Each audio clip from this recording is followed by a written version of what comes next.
Filipenses capítulo 2. Vamos a estar leyendo del versículo 1 hasta el versículo 11.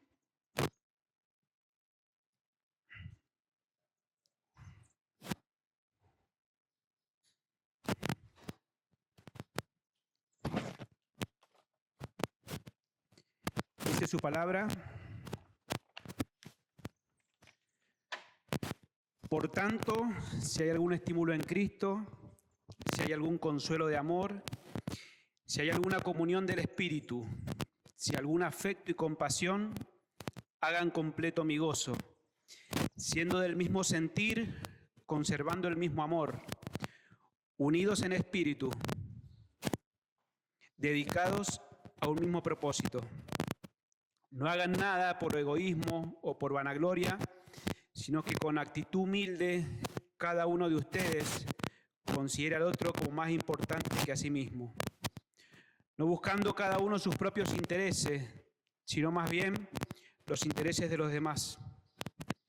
Haya pues en ustedes esta actitud que hubo también en Cristo Jesús, el cual existía en forma de Dios, no consideró el ser igual a Dios como algo a que aferrarse, sino que se despojó a sí mismo, tomando forma de siervo, haciéndose semejante a los hombres y hallándose en forma de hombre, se humilló él mismo, haciéndose obediente hasta la muerte y muerte de cruz, por lo cual Dios también lo exaltó hasta lo sumo y le confirió el nombre que es sobre todo nombre, para que al nombre de Jesús se doble toda rodilla, de los que están en el cielo y en la tierra y debajo de la tierra, y toda lengua confiese que Jesucristo es Señor, para gloria de Dios Padre.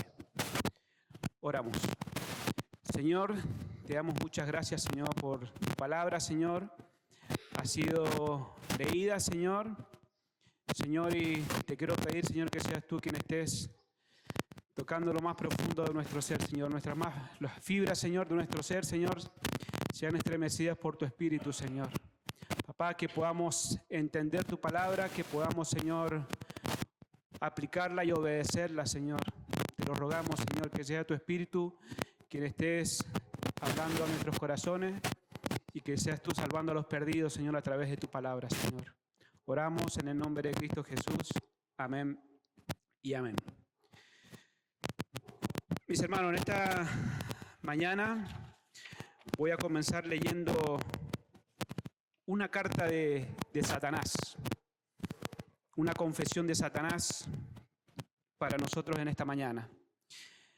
Dice: dividir a los hermanos es uno de mis mayores placeres, a quien no puedo soportar.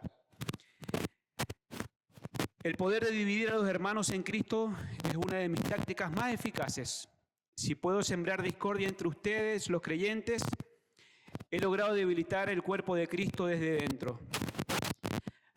La división debilita a la Iglesia y anula la influencia del Evangelio en el mundo, lo cual estaría muy bien para mí, pues menos personas que aún están bajo mi mando tendrán acceso al mensaje de salvación de tu Dios. ¿Cómo lo haré? Muy fácil. Primero, crearé malentendidos. Haré que las palabras y acciones de otros sean malinterpretadas. Si logro que alguien se sienta ofendido, ya habré dado el primer paso. Te sugeriré que guardes rencor, que te alejes de quienes te lastiman, aunque sea de manera involuntaria. Luego, trabajaré para que los desacuerdos sean vistos como irreconciliables. Cuanto más profundices en tus diferencias, más fácil será para mí separar a los hermanos. No me importa si son pequeños desacuerdos. Si puedo hacer que los cristianos se separen, habré alcanzado mi objetivo. Te invitaré a hablar a espaldas de otros, a criticar y murmurar. Cada palabra negativa que salga de tu boca será una semilla que caerá en terreno fértil. Y con el tiempo crecerá en amargura y división, lo cual ayuda a mi plan. Por último, crearé un ambiente de competencia Te haré sentir que otros hermanos están compitiendo contigo por el liderazgo o reconocimiento. Si logro que creas que alguien está en tu contra, habré creado una grieta que será difícil de reparar. Divide y vencerás. Satanás. Mis hermanos, el tema del sermón, el título del sermón, lo he titulado Los intereses de los demás. Y el motivo de la carta de Pablo hacia los filipenses era agradecer a los filipenses por su apoyo económico enviado a través del hermano Epafrodito y animar a la iglesia a permanecer unida y fuerte en la fe, especialmente frente a las falsas enseñanzas y persecución que había en ese tiempo. En esta mañana trataremos de responder juntos 3 preguntas de este pasaje y consideraremos unas aplicaciones para nuestras vidas. Las preguntas son 3. La primera dice, ¿por qué tenemos que considerar a los demás como superiores a nosotros mismos? La segunda, ¿cómo considerar a los demás como superiores a uno mismo? Y la tercera, ¿dónde podemos mirar para aprender a considerar a los demás como superiores a mí mismo? En el pasaje, en el versículo 3, que leíamos recién, hay un mandato ahí. Pablo manda a los filipenses a considerar a cada uno al otro como superior a sí mismo. Y la necesidad de este mandamiento surgió a partir de la necesidad de preservar la unidad de la iglesia. Y esa necesidad que hubo en ese tiempo es la misma necesidad que tenemos nosotros hoy en día, que es luchar contra las amenazas a la unidad de la iglesia. Decía la pregunta número 1, ¿por qué tenemos que considerar a los demás como superiores a nosotros? Y el apóstol Pablo comienza el pasaje diciendo, por tanto, si hay estímulo en Cristo, si hay consuelo, repite varias veces, si hay, como diciendo, ya que ustedes tienen ese estímulo, esa fortaleza, esa motivación que los creyentes reciben por su relación con Jesús, ese consuelo que nace del amor mutuo entre los hermanos, esa comunión que los cristianos comparten a través del Espíritu Santo, ya que ustedes tienen ese afecto y compasión que son las relaciones tiernas entre los hermanos en la fe, Pablo les dice, ya que tienen todo eso, entonces hagan completo mi gozo. Pablo se alegra por ellos, pero su gozo se completa si realmente viven en perfecta unidad.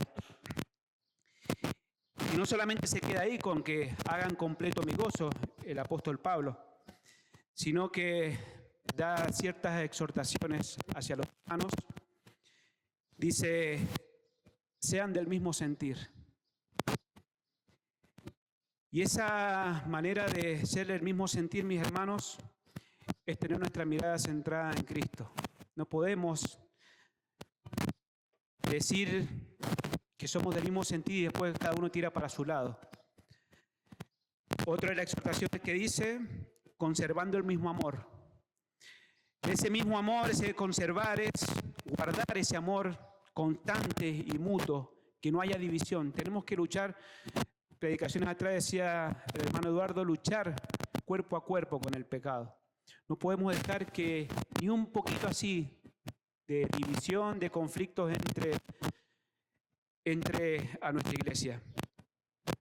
Dice, unidos en espíritu, esto es cultivar la armonía, mis hermanos.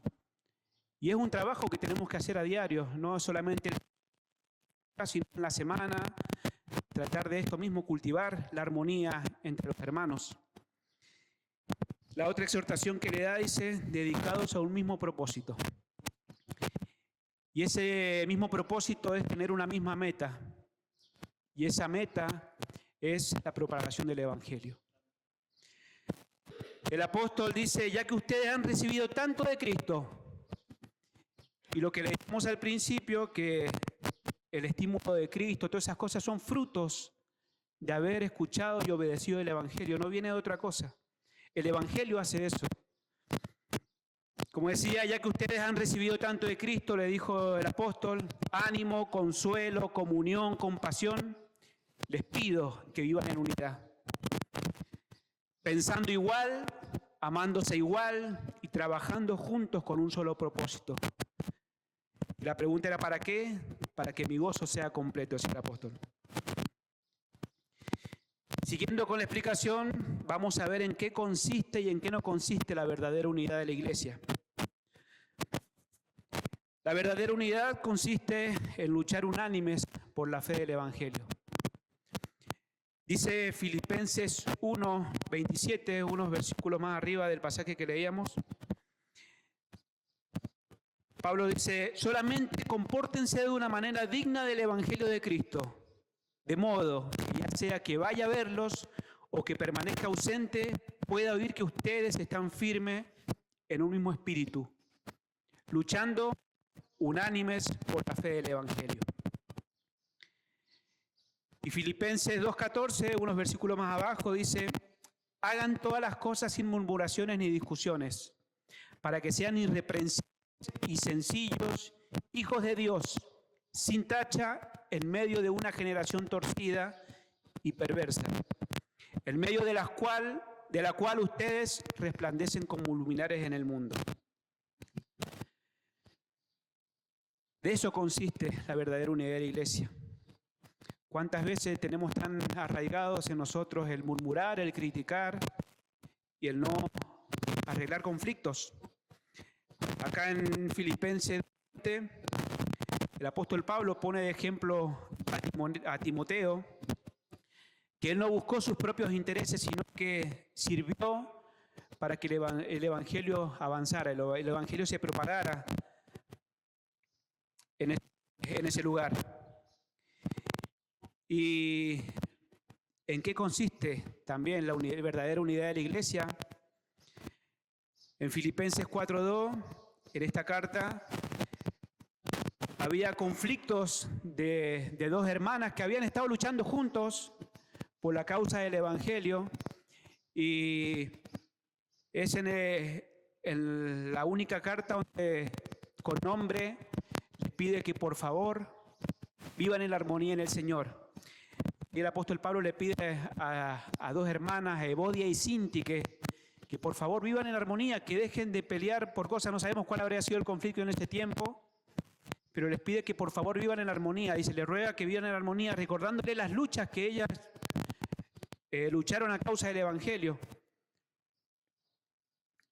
Dice Juan 13:35, un mandamiento nuevo les doy, que se amen los unos a los otros, que como yo los he amado, así también se amen los unos a los otros. En esto conocerán todos que son mis discípulos, si se tienen amor los unos a los otros. Mis hermanos, la Iglesia fue creada, la Iglesia se une para glorificar a Dios y proclamar el Evangelio, no hay otra cosa.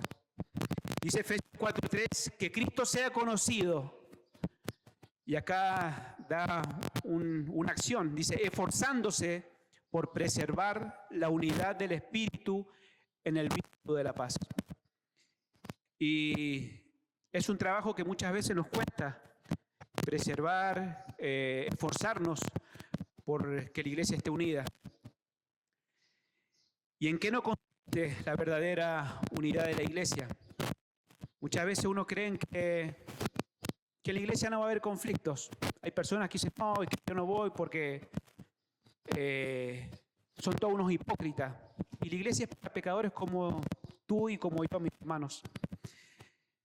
Una iglesia unida no es una iglesia donde nunca hay desacuerdos, sino una iglesia que resuelve los conflictos con amor y perdón. Si uno ve una falla, uno ve un conflicto, ve que se está generando algo, tenemos que realmente hablar, resolver los conflictos, hablar con el hermana. Y entendí el ejemplo de las dos hermanas Filipos, Evodia y Síntique, que le rogaron que por favor arreglaran los conflictos. Mis hermanos, la unidad no se logra comprometiendo la verdad del Evangelio. Se puede tener diferentes puntos de vista y en muchos temas.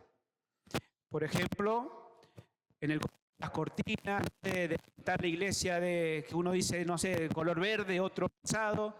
Pueden haber diferentes puntos de vista en lo que es las cosas de la iglesia. Pero no pueden haber desacuerdos en lo esencial, que es Cristo y su obra. En Filipenses 3:2, ahí habla de las falsas enseñanzas. Los judaizantes insistían que la salvación era por obra y no por fe. Y Pablo le dice, con esos perros y malos obreros, así lo decía. Tenemos que haber desacuerdos en diferentes cosas, pero no en... Otras veces se malinterpreta que la unidad debe mantenerse a cualquier costo. Por ejemplo, tolerando el pecado, tolerando la inmoralidad o dejando de lado la verdad del Evangelio. A veces hemos visto pecados que son muy notorios, para no discutir no le voy a decir nada, para no arreglar problemas no voy a decir nada. Eso es comprometer la verdad del Evangelio, porque el Señor manda a esto mismo, que nos esforcemos por mantener la paz en la iglesia, que se mantenga la unidad en la iglesia. Y todos somos responsables, no es que el que está liderando, el pastor, el que tiene que ser responsable, no.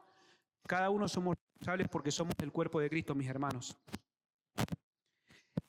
Para responder la pregunta número 1, ¿por qué debemos considerar a los demás como superiores a nosotros mismos? La respuesta es porque es la manera bíblica en que se preserva la unidad de la iglesia. ¿Y cómo aplicamos esto a nuestras vidas? ¿Cómo lo aplicamos cómo preservamos esa unidad de la iglesia? Y la verdad que uno de los puntos que anoté cómo aplicar la vida es la voluntad de Dios, mis hermanos. Muchas veces uno trae nuestras agendas personales, es lo que yo quiero imponer, y no se trata de eso, sino busquemos juntos la voluntad de Dios. Hablemos, dialoguemos. Y en esto necesitamos humildad. Cuando ya venimos con una postura hecha, nosotros queremos imponer cosas. Cuando realmente preguntar, a ver, vos qué pensás, mira, me parece que estaría bueno esto. De eso habla ahí cuando decimos el mismo sentir. Tenemos que promover ese mismo sentir. Que en nuestras diferencias no comprometemos, sino que por cosas que son secundarias. Muchas cosas secundarias tenemos como nosotros. Tenemos que fomentar un ambiente de respeto, evitando chismes, divisiones o favoritismos. Y la pregunta que les traigo para que nos hagamos en esta mañana y podamos mirar nuestros corazones: ¿estoy contribuyendo a la unidad o a la división? ¿Soy una persona que critica, que murmura, que anda con chismes? ¿O realmente quiero vivir unidos con mis hermanos y compartir y adorar a Dios? Porque eso, para eso hemos sido creados, en un cuerpo. Nuestra segunda pregunta dice, ¿cómo considerar a los demás como superiores a uno mismo? Y la verdad que la palabra habla de una amenaza muy grande que es la iglesia. Y esa amenaza tan grande es el egoísmo y la vanagloria. ¿Y qué es el egoísmo y qué es la vanagloria? Escuchen lo que dice del egoísmo. Dice que el egoísmo es priorizar los propios intereses por encima de los demás. Una actitud que se opone al amor al prójimo y al servicio a Dios. Es la de la división y conflicto. Eso es el egoísmo. Es el orgullo excesivo y importancia sobre uno mismo.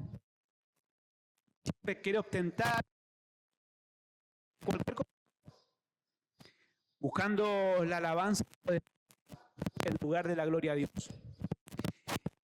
Es un pecado del que todos día a día luchamos, porque el que no es egoísta, la verdad que miente, porque la palabra hace esto. Uno ve cuando los niños son chiquitos desde chiquitos, ya nacen con que no quieren compartir, con que no, que esto es mío, y eso es egoísmo.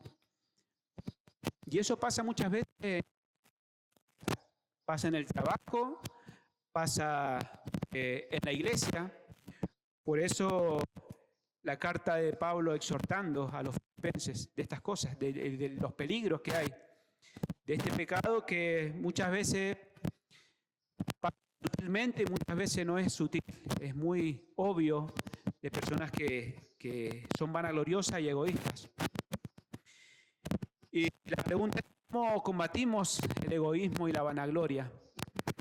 Y para ese pecado hay un remedio que nos ha dejado su palabra, y el egoísmo y la vanagloria se combate con la humildad, mis hermanos. Dice, humildad, conocimiento de la dependencia de Dios, viendo las habilidades y talentos como dones suyos, y se manifiesta en la obediencia, el servicio y el sometimiento de la propia voluntad a la de Él. Y esa humildad que considera a los demás como superiores a uno mismo, ofrece servicio y sacrificio por amor al prójimo. El apóstol Pablo, les decía recién, dejaba como ejemplo de humildad a Timoteo, también deja como ejemplo de humildad a Epafrodito. Dice en Filipenses 2, 19 al 22, pero espero en el Señor Jesús enviarles pronto a Timoteo, a fin de que yo también sea alentado al saber de la condición de ustedes. Pues a nadie del mismo sentir y que esté interesado en el bienestar de ustedes. Porque todos buscan sus propios intereses, no los de Cristo Jesús. Pero ustedes conocen los probados méritos de Timoteo, que sirvió conmigo en la propagación del Evangelio, como un hijo sirve a su padre.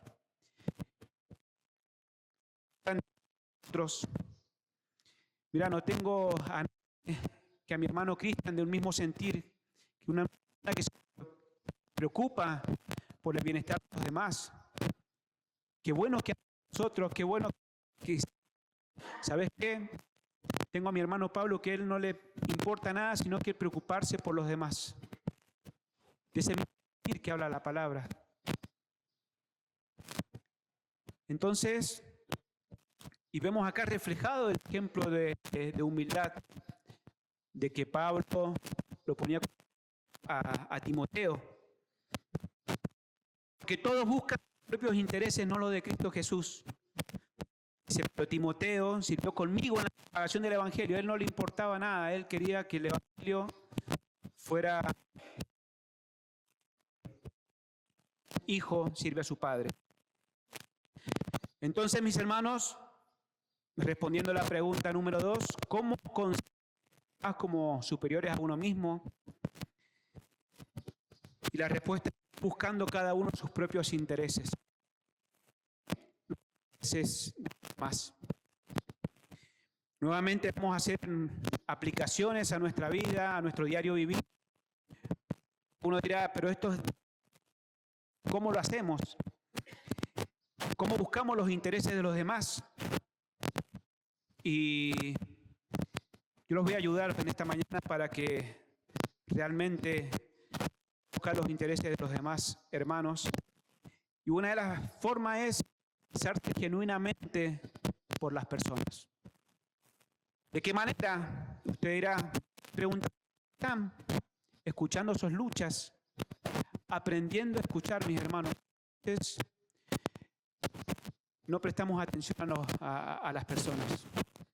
Muchas veces quieren que nos escuchen y cuando están contándonos siempre tratamos de huir o ser escurridizos. No hay importancia. Escuchemos sus preocupaciones o sus sueños. Y no solo por decían mis hermanos, sino para comprender las verdaderas necesidades de nuestros hermanos. Esa es una manera de buscar los intereses de los demás. También puedes preguntarle en la semana, ¿qué fue el trabajo esta semana? Hacer una llamada, una videollamada, un mensaje. O si lo vio preocupado, preguntarle, vi que estabas medio preocupado la semana pasada. Y que esa es una manera de interesarse por las personas. Otra de las formas de poder interesarse por los demás es ayudar según la necesidad del otro, no según la conveniencia. ¿Cuántas veces nos acercamos a alguien para sacarle provecho de algo, para pedirle algo, siempre el pechoncito de algo? Y a veces, mis hermanos, ofrecemos lo que nos sobra o lo que nos resulta fácil. Pero amar a nuestros hermanos, el preocuparse por los demás y esfuerzo. Aunque cueste, mis hermanos, yo los animo a que tratemos en esta semana de interesar por nuestros hermanos. Hay hermanos que hoy no han podido llegar, que en la semana podamos ocuparnos de una llamadita de cómo ha estado. Mirá, voy a estar orando por vos. Eso también habla de apoyar el crecimiento espiritual de otros. ¿De qué manera? Animando a los hermanos. Amor. Si usted está el hermano yéndose por un lugar que no corresponde, poder animarlo y corregirlo con... Es nuestra tarea, mis hermanos. No podemos... Cada uno haga su vida, yo hago la mía, ya demasiado tengo y para qué me voy a ocupar por los demás. Eso es egoísmo. Orar también por la fe de mis hermanos. Hay muchos en la fe que les cuesta el pasar tiempo emocional, compartirle un versículo. Bueno, comparto este versículo y voy a estar hablando por vos esta semana. Eso es parte de ayudarnos a interesarnos por los demás. Muchas veces somos muy rápidos de juzgar cosas, hermanos, y en eso está el chusmerío, cuando hablamos y no estamos con las personas que realmente lo necesitan. En lugar de juzgar la debilidad, tratemos de buscar fortalecerlo, mis hermanos. Dice Romanos 14:19, procuremos que contribuya a la paz y a la mutua edificación. No podemos hacer la vista gorda en estas cosas, mis hermanos. Estas son unas formas de poder interesarnos por los demás. Y nuestra última pregunta de este punto dice, ¿dónde podemos mirar para aprender a cumplir este mandamiento? La verdad que el pasaje del 5 al 11 es uno de los textos más profundos y hermosos del Nuevo Testamento. Este pasaje, estos 6 versículos, se lo conoce como el himno cristiano, porque describe el corazón del Evangelio, mis hermanos. Acá se describe la humildad, la obediencia y la exaltación de Cristo. Pablo viene exhortando a la iglesia de Filipos a vivir unidad, a vivir en unidad, en humildad, en servicio. Son los versículos que leímos del principio. Y para motivarlos a los hermanos, el mayor ejemplo posible. ejemplo es Cristo Jesús. Él no solo enseñó la humildad, sino que Él la vivió hasta las últimas consecuencias. Dice, los voy a invitar a que leamos juntos del 5 al 11 de Filipenses 2.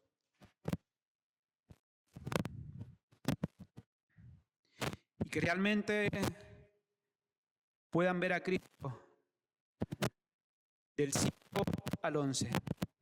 Dice su palabra: haya pues en ustedes esta actitud que también hubo en Cristo Jesús, el cual existía en forma de Dios, no consideró el ser igual a Dios como algo que aferrarse, sino que se despojó a sí mismo, tomando forma de siervo, haciéndose semejante a los hombres, y hallándose en forma de hombre, se humilló él mismo, haciéndose obediente hasta la muerte y muerte de cruz, por lo cual Dios también lo exaltó hasta lo sumo y le confirió el nombre que es sobre todo nombre, para que en el nombre de Jesús se doble toda rodilla de lo que están en el cielo y en la tierra y debajo de la tierra, y toda lengua confiese que Jesucristo es Señor. Padre. Mis hermanos, acá Pablo invita a los creyentes a adoptar esa misma actitud que tuvo Cristo. No solo admirarlo, sino imitar su manera de pensar y de vivir. Mis hermanos, el cristianismo no se trata de solo creer en Dios, sino que tenemos que reflejar su carácter. Y el versículo el cual existía en forma de Dios, no consideró el ser igual a Dios como algo que aferrarse. Y acá, mis hermanos, es que Cristo siempre fue Dios. Él nunca dejó de serlo. Pero lo que Él hizo no aferrarse a sus derechos divinos. Poder para beneficio propio. Podría haber dicho, yo también necesito ser adorado. ¿Por qué tengo que ir? Él podría haber dicho, ¿por qué tengo que ir yo a salvar? ¿Por qué yo tengo que morir en la cruz y yo también soy Dios? Pero acá, mis hermanos, muy claro el amor, la humildad, el servicio que Él descender. Dice, si se despojó a sí mismo tomando de siervo, haciéndose semejante a los hombres. Ese despojarse significa salvación, pero no de su divinidad, mis hermanos, sino de sus privilegios de salvación. El Dios eterno se hizo siervo, y la palabra siervo significa esclavo, es más bajo, lo más bajo que podía existir, y Él lo hizo por amor, mis hermanos. Él tomó una humanidad real. El Creador se vistió de carne para servir a su creación. Y esto es manera de adoración, de exaltación. ¿Por qué no le importó nada, mis hermanos? Como decía, Él podría haberse rehusado pero su amor fue demostrado, su humildad fue demostrada. Dice, y allá se humilló él mismo, haciéndose obediente hasta la muerte de cruz. Y para que vean cómo fue la humillación de Cristo progresiva, Él era Dios, se hizo hombre, se hizo esclavo y después fue crucificado.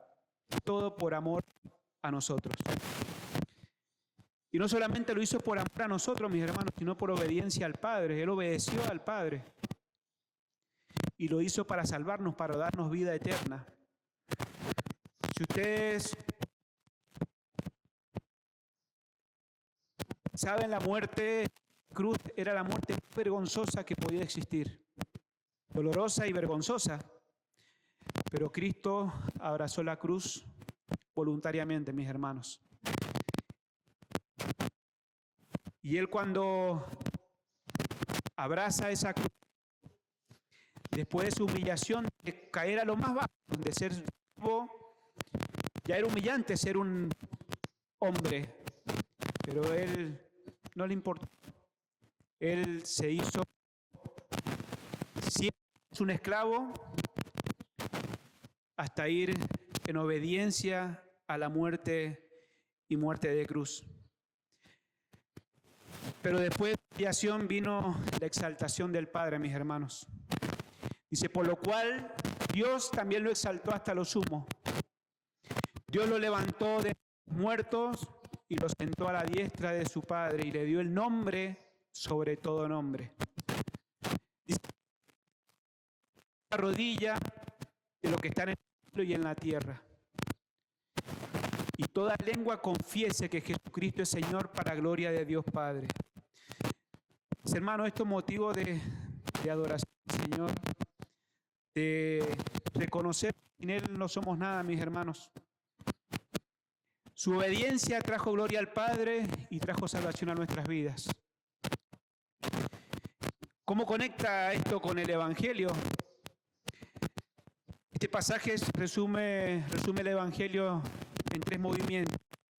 En la encarnación, Dios se hizo hombre. En la crucifixión, Cristo murió por nuestros pecados. Y en la exaltación, mis hermanos, Él resucitó, reina para siempre. Mis hermanos, el Evangelio no solo nos salva, sino que transforma vida, cambia vidas. El mismo Cristo que se humilló por nosotros, ahora vive en nosotros, para que pensemos, para que sintamos y actuemos como Él. ¿Y qué mejor ejemplo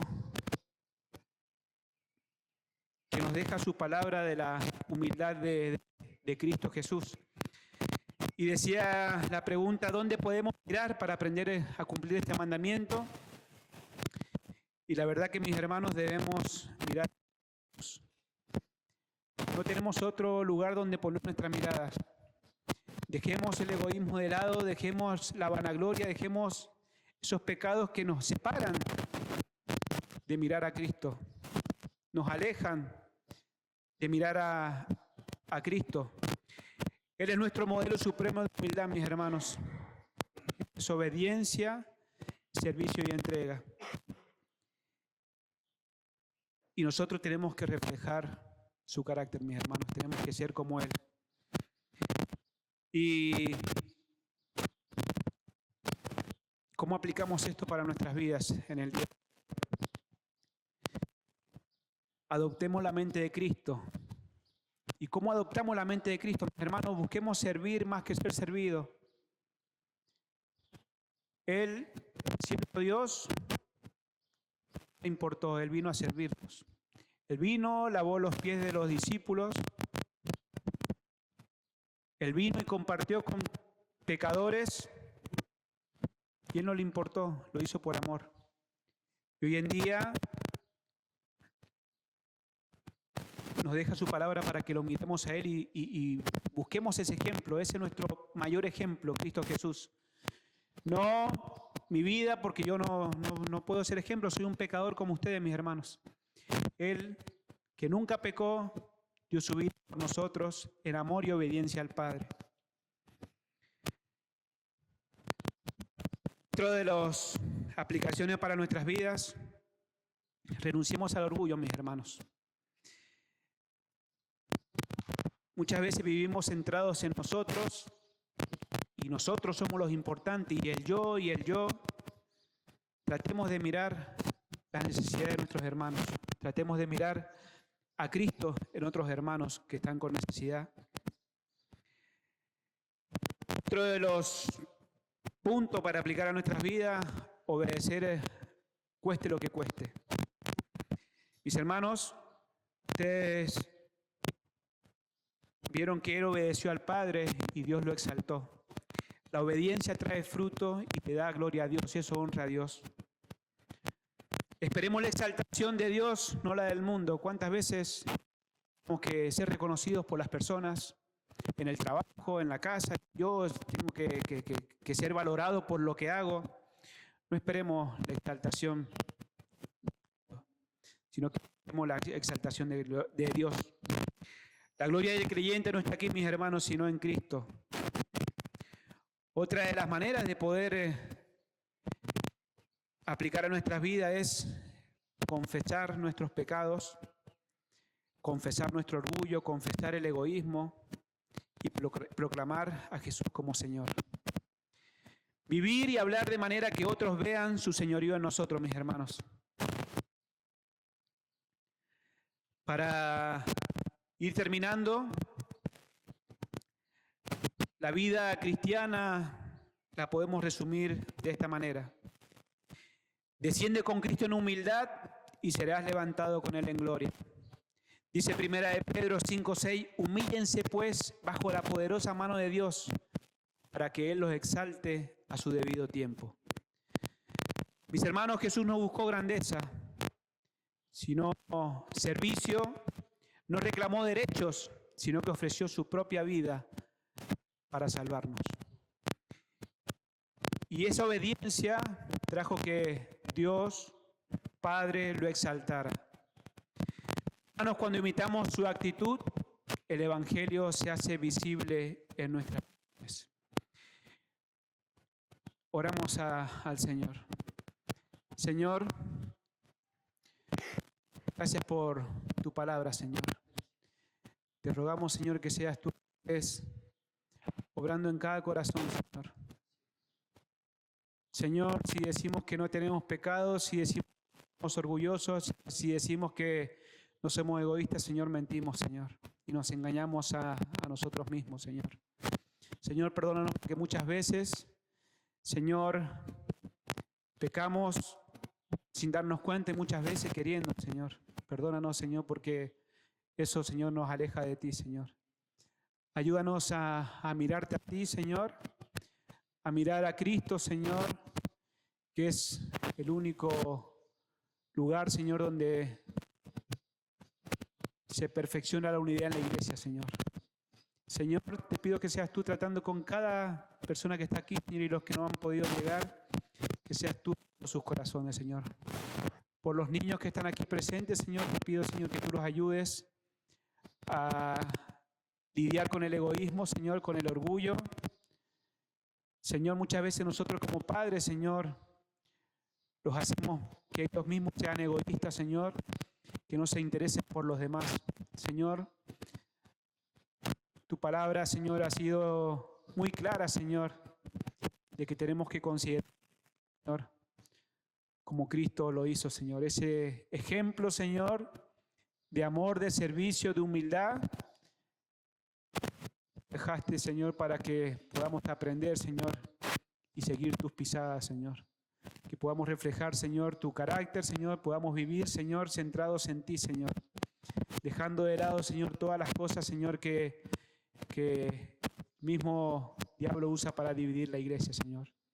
Ayúdanos a vivir, Señor, sin murmuración, Señor, sin lío, Señor, y que cada día, Señor, nuestra mirada en ti, Señor. A ti sea la gloria en el nombre de Cristo Jesús. Amén.